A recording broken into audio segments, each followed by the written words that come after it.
So Donald Trump has issued a rare rebuke to the Russian President Vladimir Putin after that Russian drone and missile attack on Kyiv, which killed 12 people and injured more than 90. In a social media post, the US president said he was not happy with the attack, saying it was very bad timing and telling the Russian leader, Vladimir, stop. Well, it came a day after Mr. Trump accused Ukraine's President Volodymyr Zelensky of being an obstacle to peace. Washington has been threatening to walk away from efforts to secure peace in Ukraine if there is no progress towards a deal.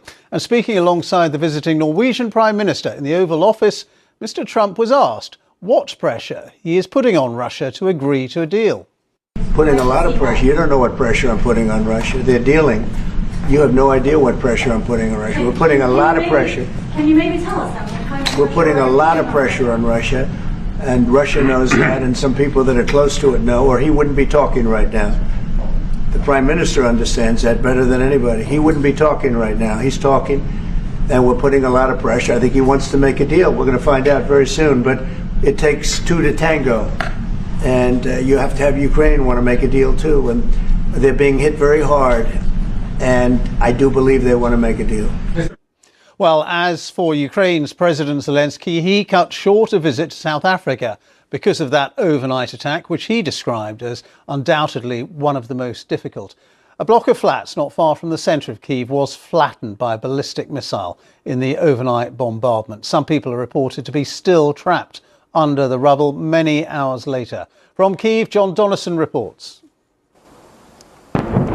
If peace is just around the corner, it doesn't feel like it. Ukrainian anti-aircraft fire trying to repel the most lethal Russian attack on the capital Kyiv in months. Rescuers work through the night to try and recover the dead and injured. In the light of day, the damage. A residential block flattened. I was really scared already, but when I got out of the building and saw that the house next door was completely destroyed, probably scared is the wrong word. I believe I sent the souls of all the people who died there. Others may have been lucky to get out with their lives, but are now homeless. This is thought to have been the deadliest Russian attack on the capital Kyiv since last July, and it comes at a point when the United States is really ramping up pressure to try and get a ceasefire deal. In Ukraine, though, many say President Trump is not an honest broker. President Trump should get lost. I want to live in my own apartment with my daughter. After work, I want to have a walk or go to the lake. So please let me do that in my own country with my loved ones. So what is the American peace plan? According to leaks, it would see Russia keep territory it now occupies in eastern Ukraine. The US would in effect accept these as Russian. Moscow would also give up its ambition to control the rest of these four regions. But that's land it has failed to secure militarily. In return, America would recognize Russian sovereignty over Crimea, which it illegally seized in 2014. But speaking on a visit to South Africa today, Ukraine's leader rejected that, saying territorial integrity was key to the country's survival. But it's Ukraine that is feeling the heat. President Trump is impatient to get a deal, but neither side seem ready to make the compromises needed to get one. John Donnison, BBC News, in Kyiv.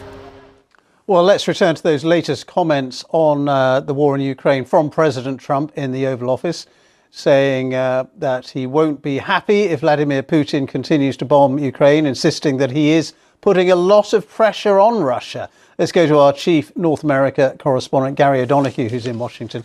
And Gary, Donald Trump's been frequently criticised for not being critical enough of Mr. Putin, for not putting pressure on him. But he is insisting he's putting lots of pressure on him, but not really giving us any detail of what kind of pressure. No, absolutely avoiding telling us what kind of pressure he's putting on Vladimir Putin, but seemingly with this 7-point plan offering Vladimir Putin quite a lot in terms of the deal. In other words, freezing the front lines where they are, effectively recognising the annexation of Crimea that happened back in 2014, something he blames on President Obama. He gave it away, was his phrase about Crimea, and also really sort of allowing Russia to keep its territorial gains in large part, apart from perhaps some areas in Kherson. But the difficulty, I think, here is that there are a number of unanswered questions. Would even with all that, would Russia accept giving up the Zaporizhia nuclear plant, which it controls at the moment? It's quite keen on holding onto that. Would it accept the idea of Ukraine joining the EU, which is one of the parts of this plan, we're told? And of course, for Ukraine, a number of red lines get crossed in this deal. So the idea that this deal is close is what he put it, that within a week or two, that does seem optimistic, I think, is probably the best spin you could put on it at this stage in time. Yeah. All right, Gary. Thank you very much indeed. Gary Donahue there for us in Washington.